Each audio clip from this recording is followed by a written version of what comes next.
Now, question number 19 is slightly lengthy, and one very beautiful concept of average speeds will be used, because of which you'll be able to definitely reduce the length of the solution. Okay, so let's start this, and we'll treat both the cars first of all individually.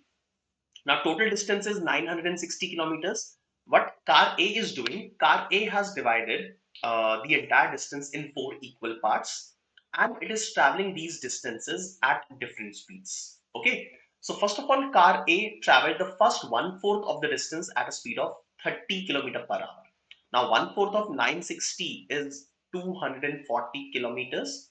Okay, so, car A, when it has started at 9 a.m., okay, so it traveled for the first one-fourth of the total distance at a speed of 30. That means it will cover first 240 kilometers in 240 divided by 30, that is 8 hours.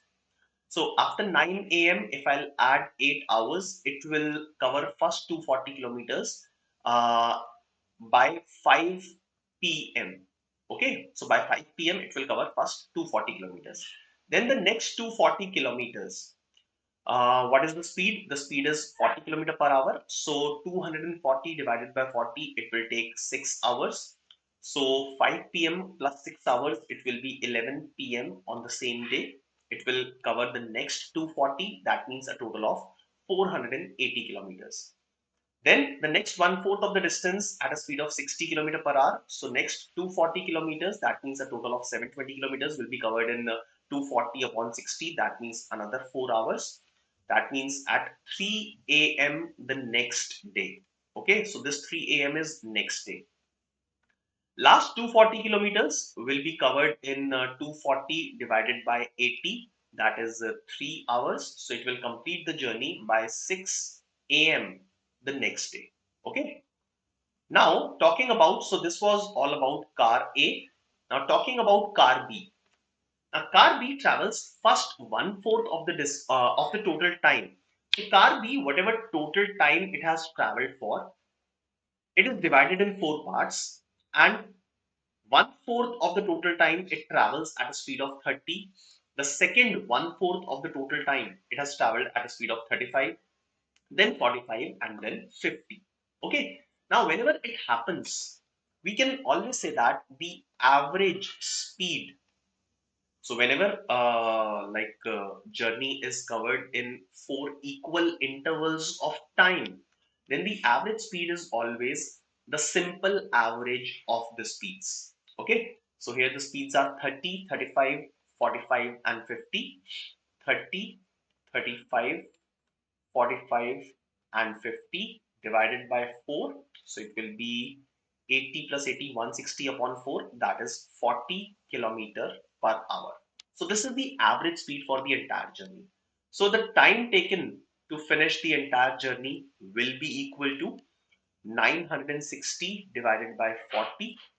Okay, so that will be 24 hours, right? So now total time taken is 24 hours. So I know that car B, since it is starting at the same time, it will finish the journey at 9 a.m. the next day. But this is not what we have to find out. So question is, when and where will the two cars cross each other? Okay.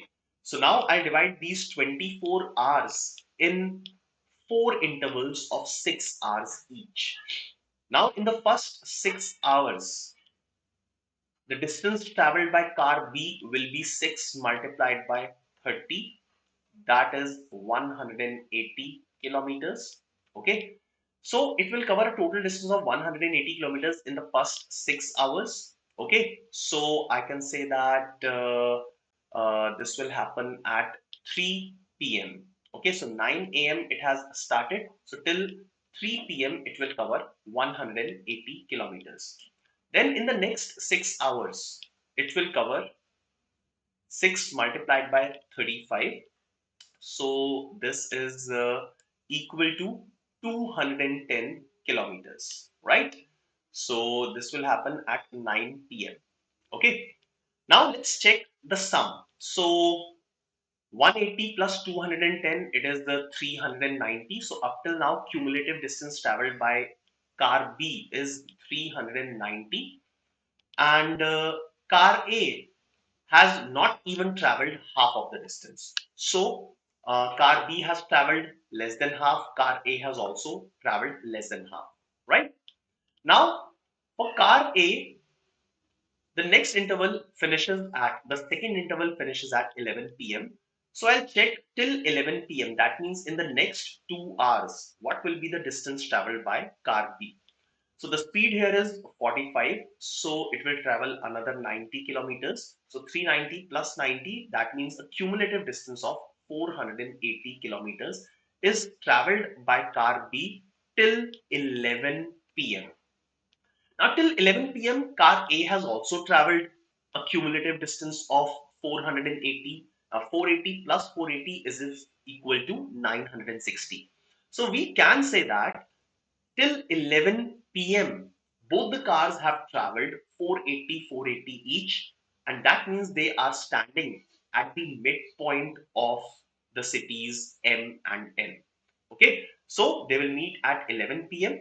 and the position will be the midpoint of M and N. Now, 11 p.m. I have only in one of the options, so 11 p.m. the same day at the midpoint. Option C should be the correct answer for question number 19. And yes, that is the correct answer.